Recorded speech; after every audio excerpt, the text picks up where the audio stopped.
right. I think we got everybody back, so let's go ahead and get started. So tonight we're going to try to cover a lot of ground. We're going to cover Saul tonight. So lots of ground to cover, and so hopefully we'll get there. Well, good. All right. So just as a way of introduction, you think about throughout history, nations have assumed that if they would just create the right form of government, that society would become just and people would live in peace and harmony, right? We saw that in the Olympics. They played the iconic song, I forget the name of it, Imagine There's No Heaven. Look at all the people. What's the name of the song? It's John Lennon. Imagine, yeah. They played it at every Olympics, right? And then afterwards they said, we stand for peace and, whatever. But, so Plato imagined his republic, philosophers and dreamers have had their utopias, but the Bible shows us that the problem is not in our government.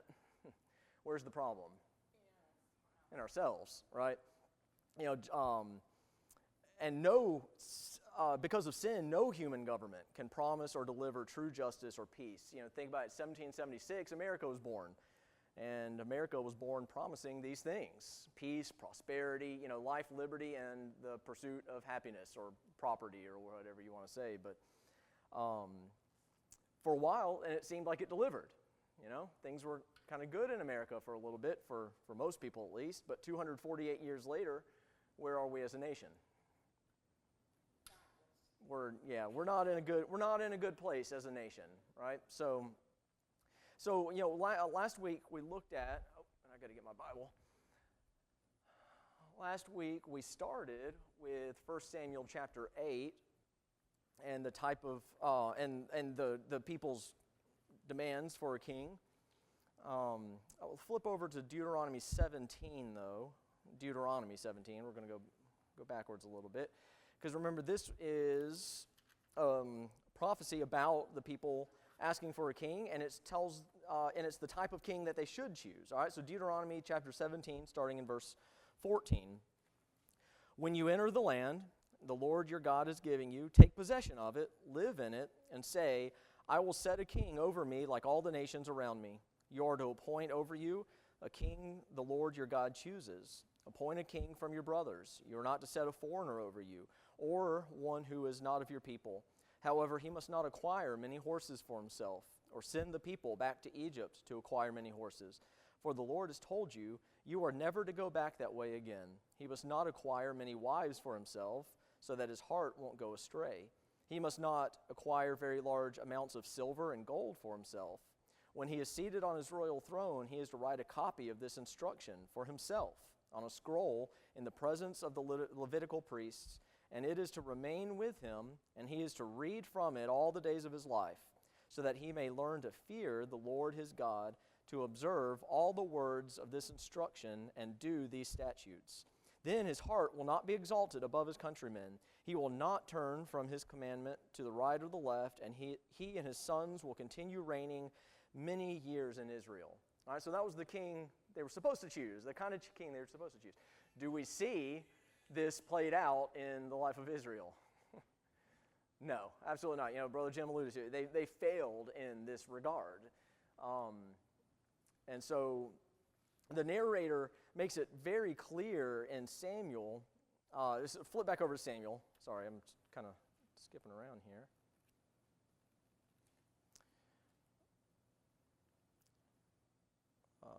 Let's go to, where are we?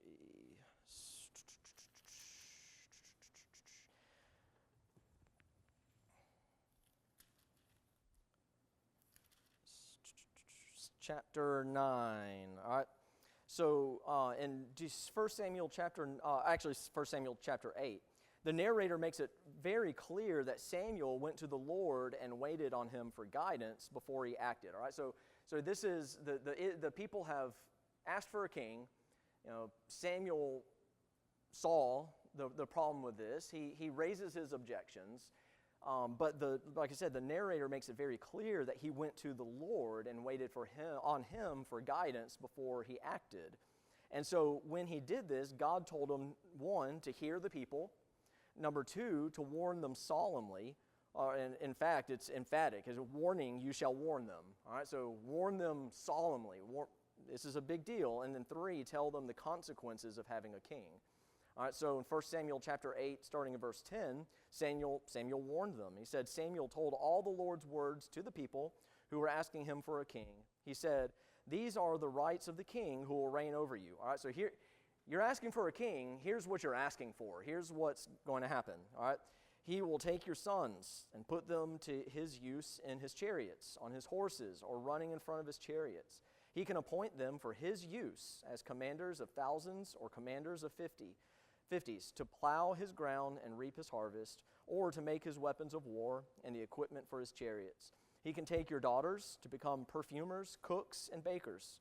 He can take your best fields, vineyards, and olive orchards and give them to his servants. He can take 1/10 of your grain and of your vineyards and give them to his officials and servants. He can take your male servants, your female servants, your best cattle, and your donkeys and use them for his work. He can take 1/10 of your flocks, and you yourselves can become his servants. When that day comes, you will cry out because of the king that you've chosen for yourselves, but the Lord won't answer you on that day. All right, so Samuel warns them. Now, flip over to, hold your place there because we're going to go back to that. Flip over to Genesis chapter 49 for just a second.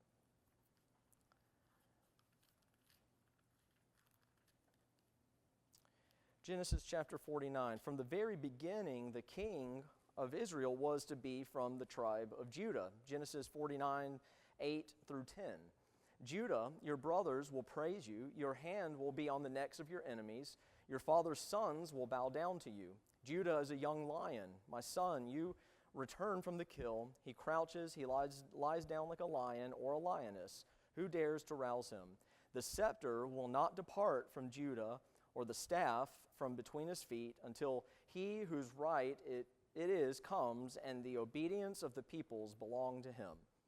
All right, so from the very beginning, the king was to be from the tribe of Judah. Now, what tribe was Saul from? Anybody know? Huh? Reuben? No? Benjamin. Right, yeah. So he was from the tribe of Benjamin. All right, so now remember back to our previous lesson with Brother Jim. We covered the Judges. Judges 19. Flip over to there real quick.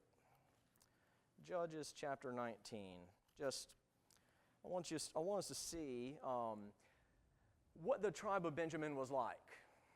All right, so remember this story.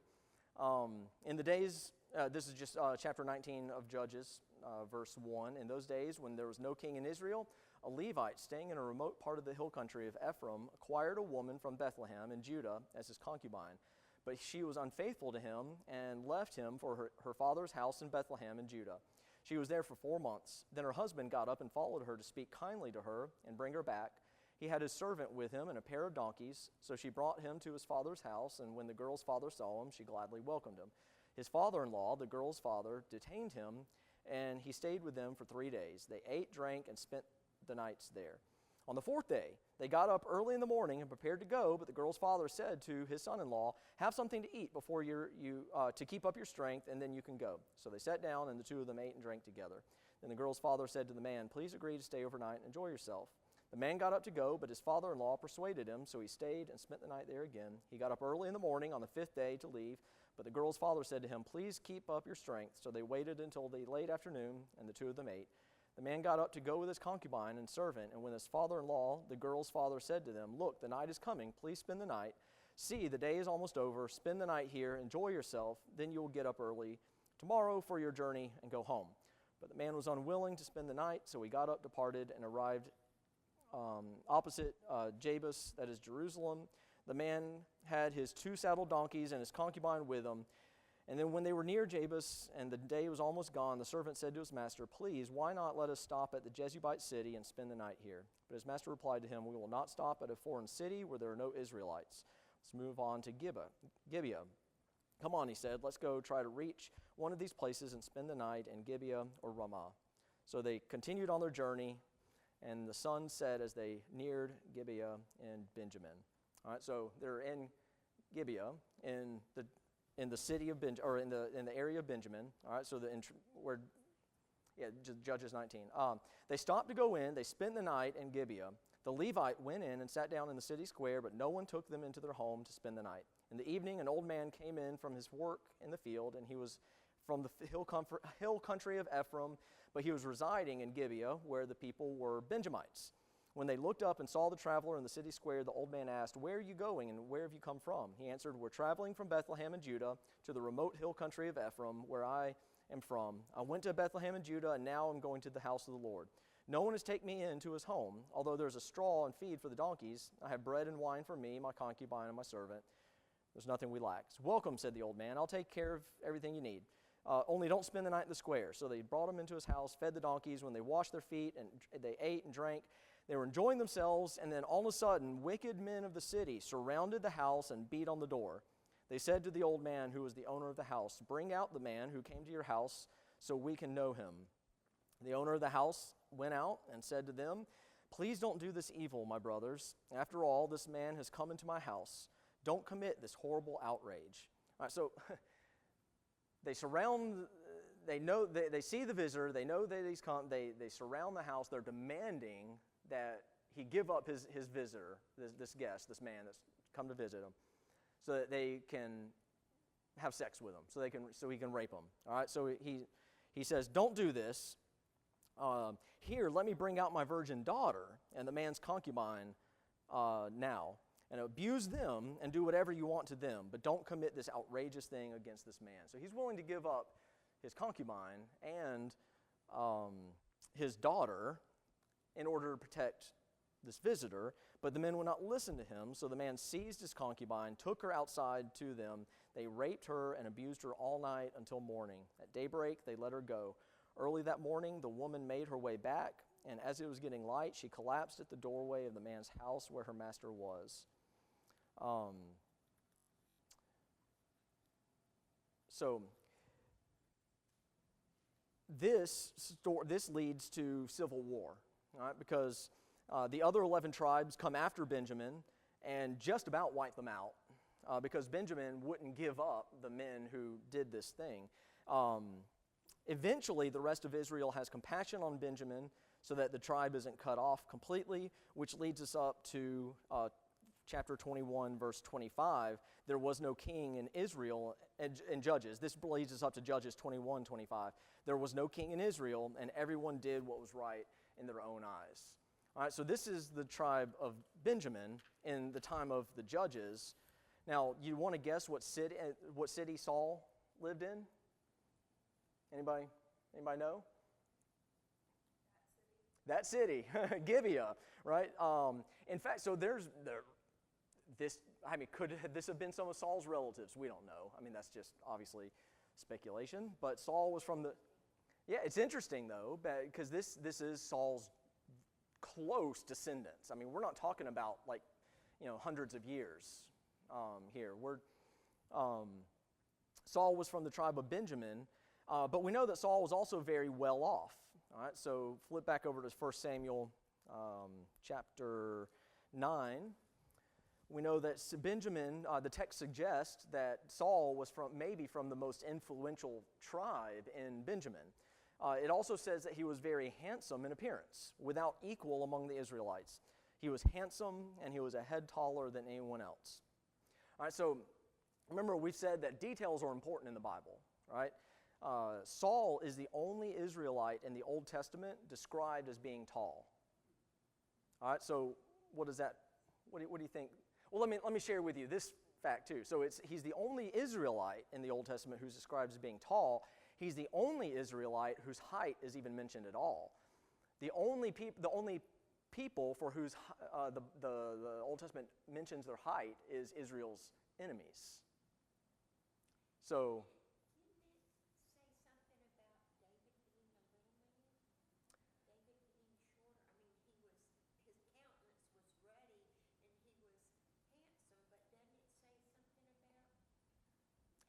It only talks about his.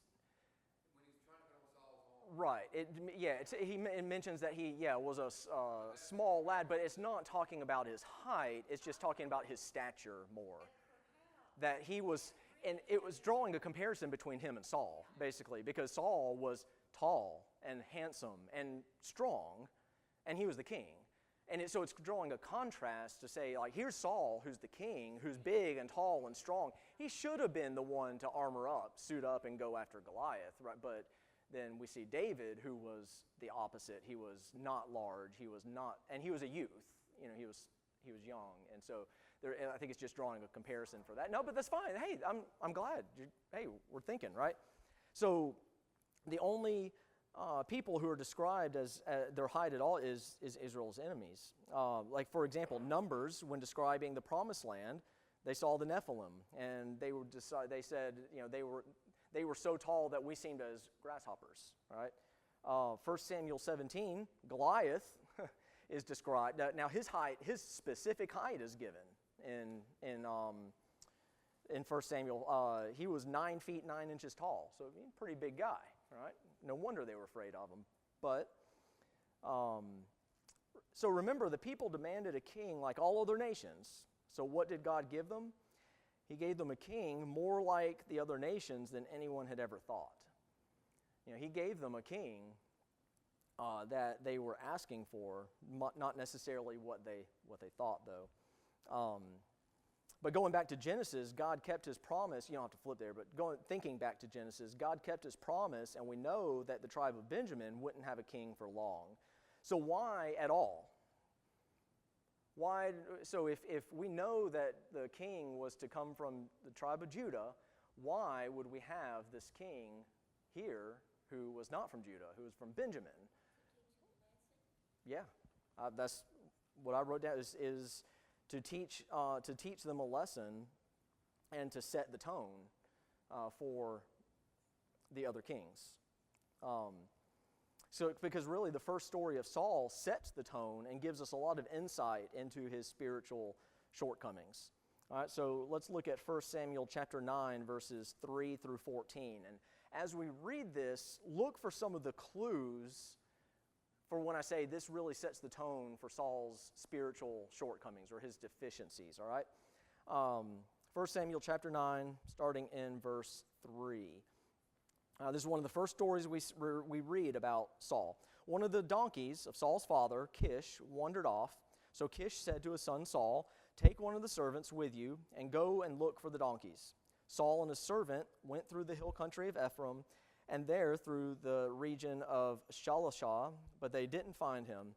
They went through the region of Shalim, nothing. Then they went through the Benjamite region, but didn't find them. But when they came to the land of Zuph, Saul said to the servant who was with him, "Come on, let's go back, or my father will stop worrying about the donkeys and start worrying about us." "Look," the servant said, "there's a man of God in this city who is highly respected. Everything he says is sure to come true. Let's go there now. Maybe he'll tell us which way we should go." "Suppose we do go," Saul said to a servant. "What do we take the man? The food from our packs is gone, and there's no gift left to take to the man of God. What do we have?" The servant answered Saul, "Here, I have a little silver. I'll give it to the man of God, and he will tell us which way we should go." Formerly in Israel, a man who was going to inquire of God would say, "Come, let's go to the seer," for the prophet of today was formerly called the seer. "Good," Saul replied to his servant. "Come on, let's go." So they went to the city where the man of God was. As they were climbing the hill to the city, they found some young women coming out to draw the water and asked, Is the seer here?" The women answered, "Yes, he is ahead of you. Hurry, he just entered the city because there's a sacrifice for the people at the high place today. As soon as you enter the city, you will find him before he goes to the high place to eat. The people won't eat until he comes because he must bless the sacrifice. After that, the guests can go. So go up immediately and you can find him now." So they went up toward the city. All right, so in ancient times, leaders were often portrayed as shepherds, but Saul is portrayed as an incompetent shepherd here. He couldn't even find a few donkeys, even with the help of his servant. The donkeys even ended up returning home without him. We see a little bit later in the story. So at first, Saul was, what are some of the things that you notice in this story before I go down that road? Well, he was the shepherd of donkeys, Yeah. and not sheep. Sheep, right. And not a very good one at that. All right, so what else? If you're looking for the spiritual blindness, really, of Saul,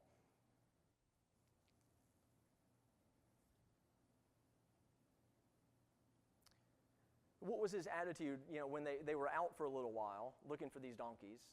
And what does he say?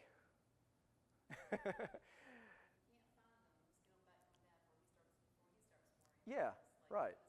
It was almost kind of like, okay, whatever. I mean, he was willing to leave the donkeys and go home, right? He didn't know that the donkeys were going to make their way back home. So he's willing just to leave them out, right? Right, exactly. So, I mean, because his dad might have stopped worrying about the donkeys and started worrying more about us. But then the servant suggested, so the servant had more faith. The servant then, what did the servant suggest? Well, there's a man of God in the nearby city. Maybe we should go see him.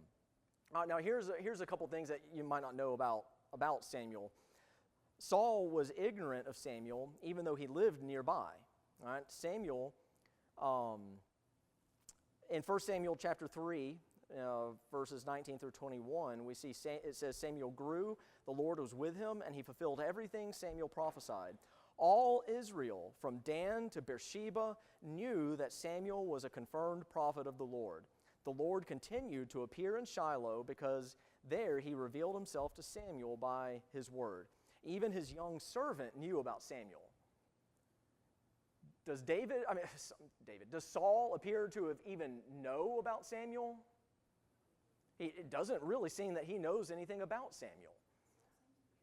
Yeah, he seemed to me like, in the stereotypical, movie where the rich young kid, grows up, not a care in the world, they inherit maybe the dad's company, but they're just kind of like, yeah, whatever, just because they don't. Yeah, right. And then too, it didn't even occur to Saul to seek the Lord's help through a man of God. Even when he was told about the man of God, it didn't occur to him to seek the Lord's help. Again, it was the young servant who suggested it. And so this disregard for the Lord will be seen continually through Saul's life. He's seen as being oblivious to the Lord and seeking the Lord. And then 3, Saul's automatic assumption was that spiritual guidance had to be bought.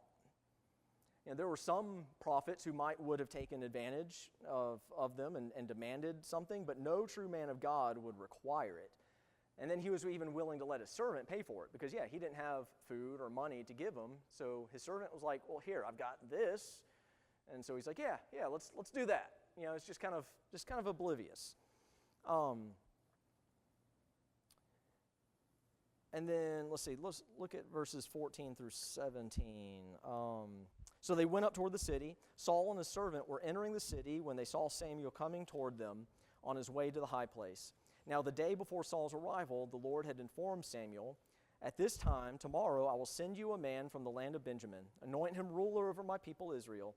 He will save them from the Philistines, because I have seen the affliction of my people, for their cry has come to me. When Samuel saw Saul, the Lord told him, here is the man I told you about. He will govern my people. So the New American Commentary says this about this. It says, God's words to Samuel regarding Saul in verse 17 are filled with irony. The Hebrew verb, translated here as govern, can equally well mean restrain, hold back, hinder, or even imprison. So when he says, when Samuel saw Saul, the Lord told him, here is the man I told you about. He will govern my people. This also means that this word means to restrain or constrict. In the majority of its 46 occurrences, the word possesses a negative connotation, suggesting imprisonment, sterility, silencing, or holding back. In fact, 9:17 is the only location in Scripture where the word can be taken to mean rule. By employing the verb here, the writer was suggesting that the Lord had determined to use Saul's career as a means for punishing the nation. Saul would literally fulfill the various meanings of this verb. Even as he governed Israel, his policies and behavior would hinder the welfare of the nation and act as a sort of barrier separating Israel from God's best for them. So contrast Samuel and Saul. Samuel heard from the Lord and knew everything about a man he had never met or heard of. Saul didn't even know about or recognize the most famous man in Israel, who was also the foremost prophet in Israel. He was God's prophet. We see the lack of Saul's ability to judge others' character. For example, we'll see he would consider Jonathan to be a dishonored son and a traitor. He would see David as an opponent who just wanted to overthrow him, and he would see Ahimelech as a co-leader in a coup on the throne. All right, so let's look at how Saul next was appointed privately. He was privately anointed the king in chapter 10. All right, so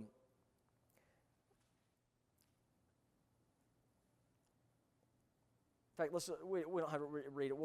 I'll just point out some things about chapter 10. Samuel tells Saul three things. He tells him, first, he was God's choice to be king. He confirms that he told him of confirmations of his choice. These things will happen to confirm that you are God's choice to be king. And then three, the relationship between the kings and the prophets.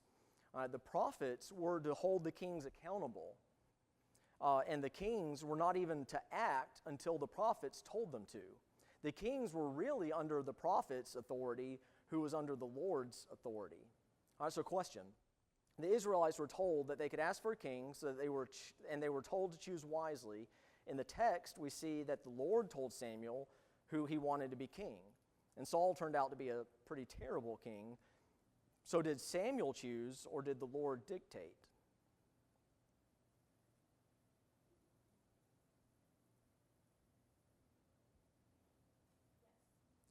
Yes, right. Yes. I mean, so God chose Saul to be king for a specific purpose, right? To teach them, as a means of discipline in a lot of ways.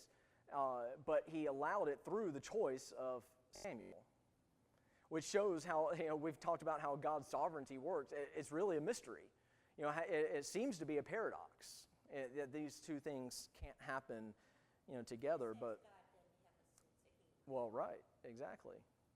And we know, and we see too that God operates in a way that is so beyond our understanding, right? So Saul comes home. Any other thoughts on that? One of the interesting verses in Saul in the coronation and choosing is 1 Samuel 10:9. And it was so that when he had turned his back to go from Samuel, when Saul had, God gave him another heart. Yeah.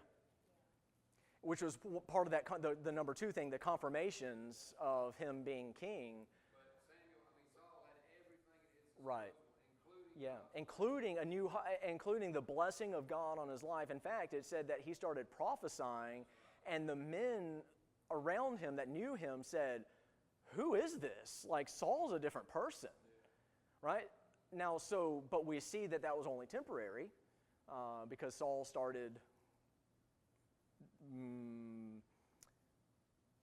disobeying the Lord quickly, right? And we'll see that, right? But he had God's blessing. I mean, even God's anointing, and God had given him. Now I don't think, and you see what you see with it, but I don't think it was that was not talking about a new heart in terms of like salvation, or like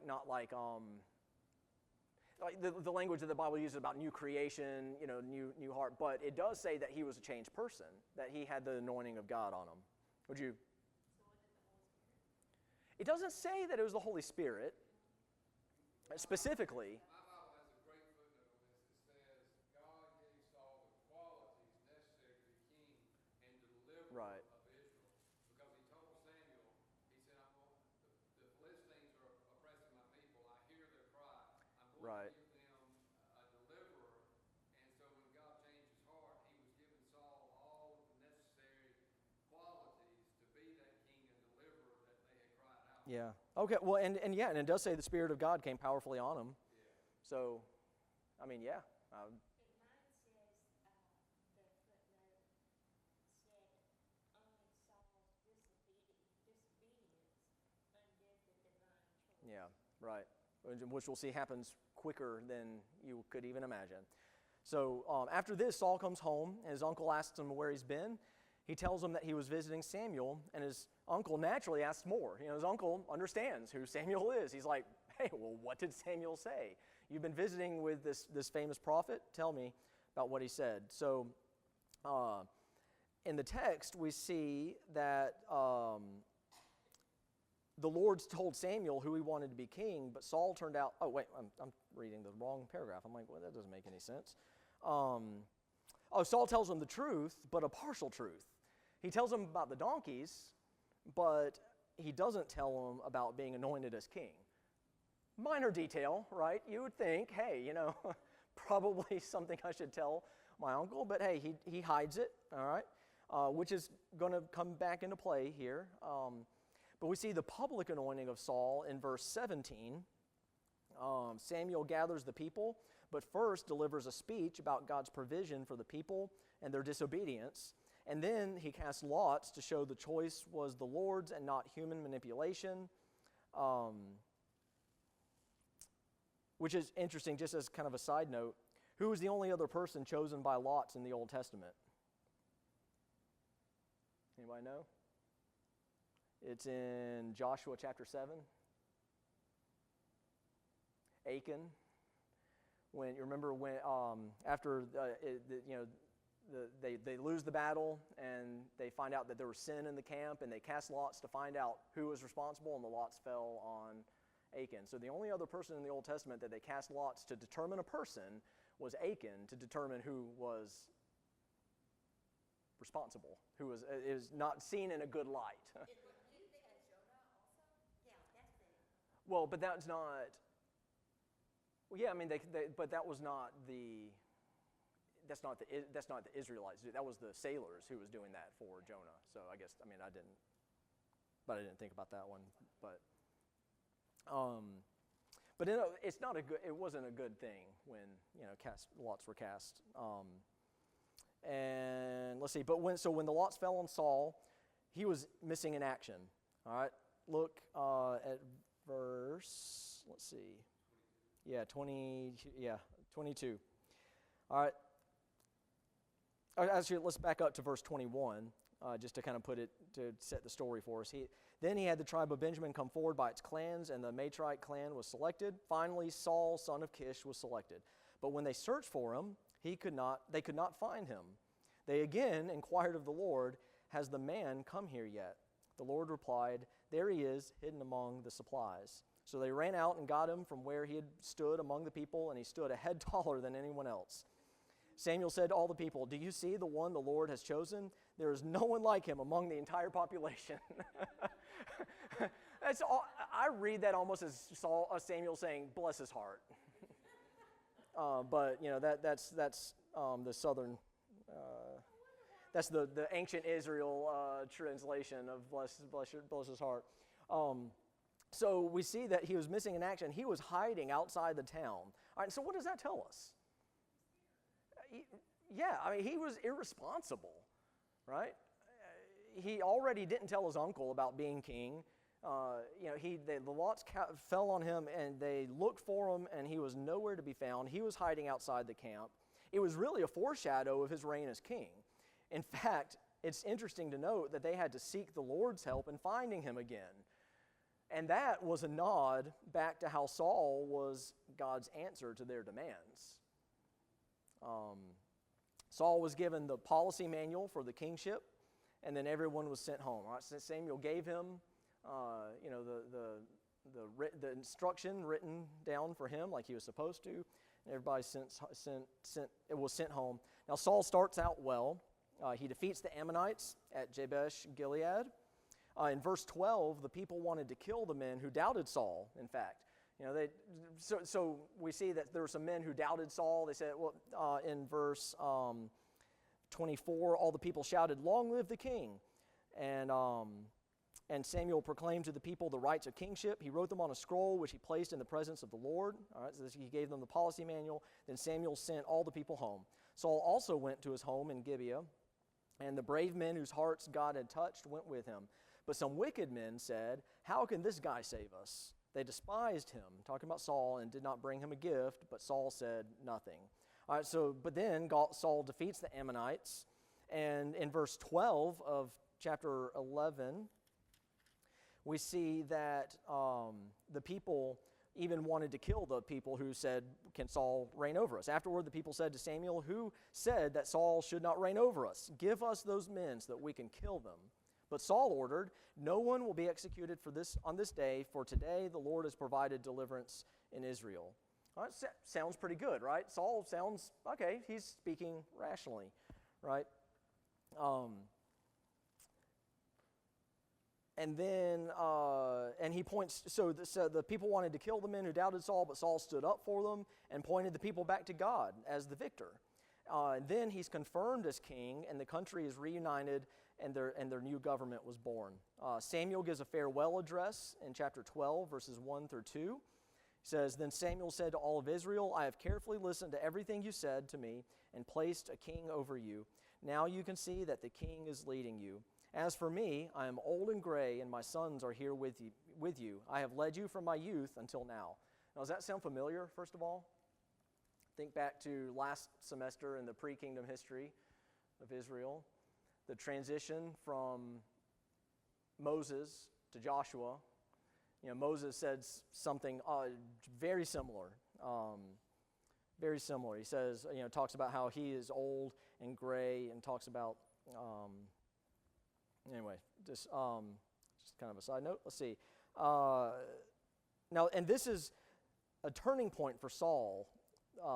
Chapter 13, verses 1 through 4, we see Saul was 30 years old when he became king, and he reigned 42 years over Israel. He chose 3,000 men from Israel for himself. 2,000 were with Saul at Michmash and in Bethel's hill country, and 1,000 were with Jonathan in Gibeah of Benjamin. He sent the rest of the troops away, each to his own tent. Let's see. Through verse 4. Jonathan attacked the Philistine garrison in Gibeah, and the Philistines heard about it. So Saul blew the ram's horn throughout the land, saying, "Let the Hebrews hear." And all Israel heard the news. Saul has attacked the Philistine garrison, and Israel is now repulsive to the Philistines. Then the troops were summoned to join Saul at Gilgal. All right, so far, so good. All right, they're winning in the battle. All right. Now, but first of all, what does verse 3 say? Who attacked the Philistine garrison? Jonathan. In verse 4, who did they say attacked the Philistine garrison? Saul. So first of all, we see this, Saul's taking the credit for something Jonathan did, all right? But in verse 5 through 17, they start getting into trouble. The Philistines also gathered to fight against Israel. 3,000 chariots, 6,000 horsemen, and troops were numerous as the sand on the seashore. It's a lot of troops. All right. Then they went up and camped at Michmash, east of Bethaven. And the men of Israel saw that they were in trouble because the troops were in a difficult situation. They hid in caves and thickets among rocks and in holes and cisterns. Some Hebrews even crossed the Jordan to the land of Gad and Gilead. All right, so they're in trouble in verses 5 through 7. And then in verses 8 through 9, Saul takes matters into his own hand and disobeys Samuel and God. Look at verse 8. He waited. I'm going to back up just for context. Saul, however, was still at Gilgal, and all of his troops were gripped with fear. He waited 7 days for the appointed time that Samuel had set. But Samuel didn't come to Gilgal, and the troops were deserting him. All right, so he was supposed to wait, 7 days, and then Samuel was going to come to Gilgal. All right, that was what he was instructed to do from Samuel. All right, and remember, the kings were held accountable by the prophets. All right. So Saul said, "Bring me the burnt offering and the fellowship offerings." Then he ordered the burnt offering. Oh, I'm sorry, wait a minute. Let me back up and read verse 8. He waited 7 days for the appointed time that Samuel had set, but Samuel didn't come to Gilgal, and the troops were deserting him. Or we did read that. So Saul said, bring me the burnt offering and the fellowship offerings. Then he offered the burnt offering. All right, so what's Saul doing? He's taking matters into his own hands. He's saying, all right, Samuel's not coming. We're in trouble, and so I'm going to make the offering myself. All right, so verse 10, he comes out for a meet and greet.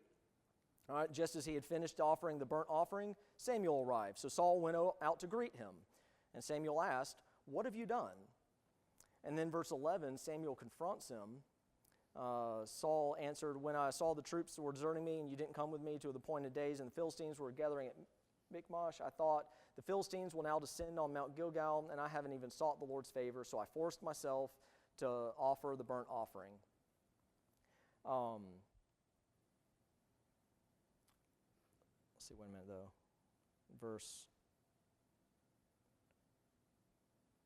He confronts him in verse 11 saying, what have you done? And then he gives a lame excuse, right? What does he say? He says, all these things happen, and so I forced myself to offer the burnt offering. Now, what kind of excuse is that? It shows that he had no regard for the Lord and his instruction. And then in verses 13 and 14, Samuel judges Saul. Samuel said to Saul, you have been foolish. You have not kept the command the Lord your God gave you. It was at this time that the Lord would have permanently established your reign over Israel, but now your reign will not endure. The Lord has found a man after his own heart, and the Lord has appointed him as ruler over his people because you have not done what the Lord commanded. It hadn't been very long, and Saul's already messing up to the point where we see Samuel saying, God said, you're not going to reign any longer. Jim, you said it looked like you wanted to say so. I saw the wheels turning. The sin that Saul committed that was so great was he tried to take the place of Messiah. Yeah. Prophet, he had already prophesied. King. He already been anointed king. And priest now, offering the sacrifice. So he tried to be Prophet, priest, and king. And that's why God rejected him. Yeah. Because that's reserved for one. Right. One person, the Messiah. So that's why Saul's sin was Yep. so great. Yeah. In verse 14, they win some battles, and in verse 16, Saul had an opportunity to attack. Now, but according to the Torah, the Israelites can't go into battle without a priestly address. All right, so he calls Ahijah to bring the ark. Saul and the priest were standing before the people, but Saul saw that he might miss his opportunity to attack, so he orders the priest to stop the address and for the troops to go into battle. All right, now, so they win, but it shows further decline in Saul's ability to lead the people. And then in verse 24, we see Saul makes a rash and foolish vow. Jonathan, let's read that. Verse 24 of chapter 14. Let's see. So the battle extended beyond Beth-aven, and the men of Israel were worn out that day, for Saul had placed the troops under an oath. All right, the man who eats food before the evening, before I have taken vengeance on my enemies, is to be cursed. So none of the troops tasted any food. But then we see that Jonathan hadn't heard about this. All right, so Jonathan unknowingly breaks the vow. Everyone went to the forest, and there was honey on the ground. When the troops had entered the forest, they saw the flow of honey, but none of them ate any, because they had feared the oath. However, Jonathan had not heard his father make the troops swear the oath. He reached out with the end of the staff that he was carrying and dipped it into the honeycomb. When he ate the honey, he had renewed energy. Then one of the troops said, "Your father made the troops solemnly swear, the man who eats food today is cursed, and the troops are exhausted." Jonathan replied, "My father has brought trouble to the land. Just look at how I have renewed energy because I tasted a little of this honey. How much better if the troops had eaten freely today from the plunder they took from their enemies. Then the slaughter of the Philistines would have been much greater."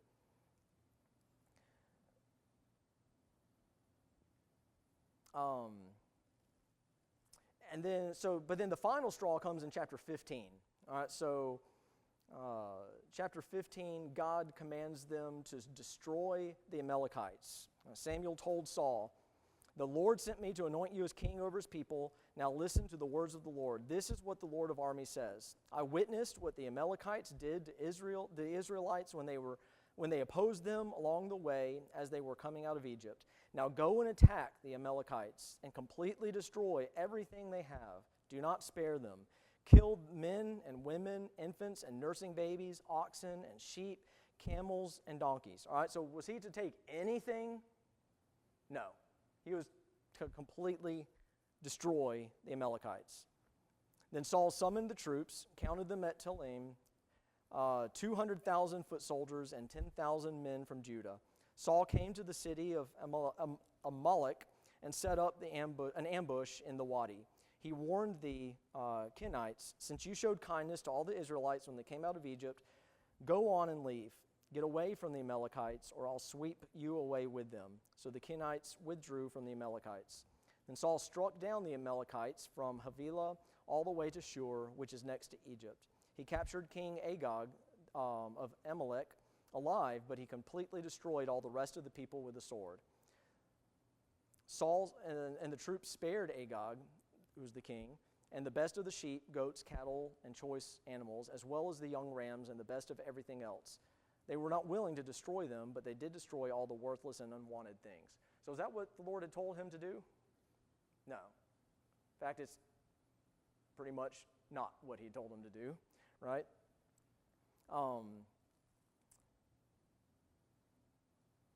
Now, so the Amalekites' brutality toward the Israelites began back at Rephidim in Exodus chapter 17.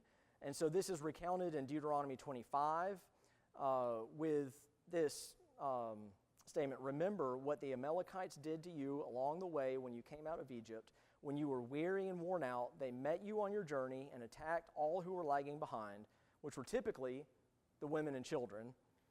"They had no fear of God. When the Lord your God gives you rest from all the enemies around you in the land he is giving you to possess as an inheritance, you shall blot out the name of Amalek from under heaven. Do not forget."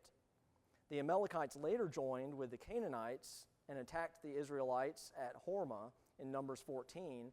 And in Judges, they banded with the Moabites in Judges 3 and the Midianites in Judges 6 to wage war on the Israelites.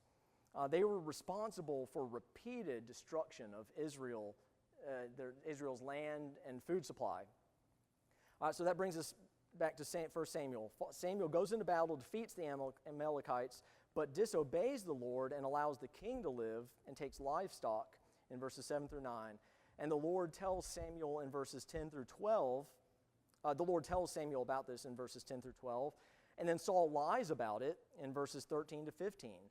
Saul pleads for forgiveness, but is rejected in verses 24 through 31. And then Samuel finishes the task in 32 to 33. Samuel goes and calls for the king and kills him, finishes the task that Saul was supposed to do.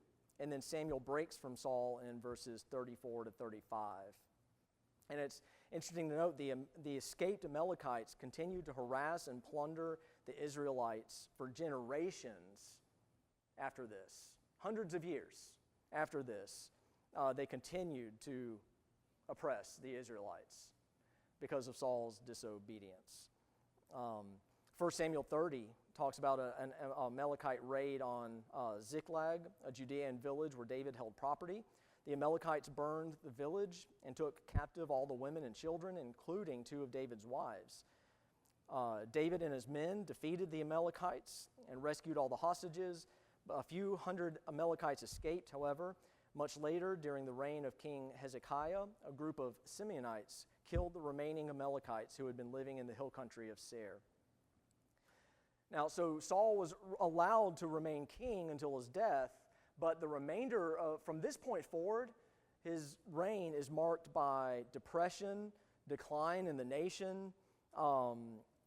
He would become consumed with trying to kill David, he would consult a medium in Endor and ask for her to contact Samuel, who had already died. So instead of going to the Lord for help, he goes to a medium for help. Big mistake, right? You don't do that. Jonathan would be killed in battle, and Saul would later commit suicide after his servant refused to kill him. All right, so what are, very quickly, two major lessons we can learn from the life of Saul? Tried to cover a lot of material in a short amount of time, but I know this a lot. But first, obey the Lord and seek to do his will. And from the very beginning of his reign, Saul had the perfect opportunity, like Brother Jim was saying, to be the benchmark that all other future kings would be measured by. All he had to do was seek the Lord wholeheartedly, obey his commands, and align his will with the Lord's. And his rule would have been a God-honoring one. But instead, he repeatedly ignored the Lord, disobeyed the Lord, and even, when he messed up, lied about it to make it worse. Right, yeah. Yeah, you see a progression, and I mean, isn't it the same in our lives too? You know, when I've said repeatedly, somebody doesn't just wake up one day and decide to divorce their wife, or to decide to, destroy their life and go on drugs, or all these major things that happen in our lives don't happen in an instant. It's a lot of little decisions to turn our back on the Lord, to walk away from the Lord and disobey the Lord, and then it becomes easier and easier and easier to disobey until finally we do something that just... He kept telling David he wasn't going to hunt him anymore, and he kept doing it. Yeah. If you draw a correlation to business, if you start to cheat one person, then it's easier to cheat the next Right. person, Yeah. cheat on your taxes. Well, and so my second point was that the second thing we learn is not to abuse or misuse the power and authority that we're given. And, Brother Jim? You didn't have time to cover it, but Saul repented. Yeah. And he said, I'm sorry, let me go back to being king, bless me. And Samuel said... But he said, you're done. Right. Done. Yeah. And so I think one of the important lessons we can learn is you can cross God's deadline Yeah. and get off at the wrong exit Right. and never get back on the right Yeah. track again. Right. Yeah. I kind of hinted at it that he asked for forgiveness, but it was really too late. But Samuel rejected him, and said, "God has rejected you." Basically, you've gone too far. You can't. There's no going back. Now, does that mean that Does that mean that it erases or undoes our salvation when something like that happens? No. But it does mean that there is a point where we are not going to receive the blessing of God in our life It because also of... shows how Samuel honored what God Yeah. said or wanted, because it says Samuel mourned over Saul. Mm-hmm. Yeah. I mean, and you see, it's a kind of a sad thing when the Spirit of the Lord had left Saul, an evil spirit, tormented him. Let's see. And a picture of God's grace and mercy is at the beginning, where even though Saul wasn't chosen by God, that's not who he wanted. He gave him everything he needed to be successful, and he could Yeah. have used Saul to bless the people. Yeah, right. It's not right. All Saul had to do was follow God. But then ultimately, this shows God's sovereignty. It goes back to the five themes that we see throughout these historical narratives, or story narratives, that God's sovereignty in the fact that so Saul could have been a great king, but instead God used him to discipline Israel, to teach Israel a lesson, and then he was still able to be faithful to his promise in Genesis that the king would come from Judah, who then would eventually produce the Messiah, right? And so it just shows God's sovereignty even in the midst of our sin and our failure and our shortcomings. God is sovereign and can still use that for his purposes, his eternal purposes. So that's all the time we have for today. Thanks for coming, y'all.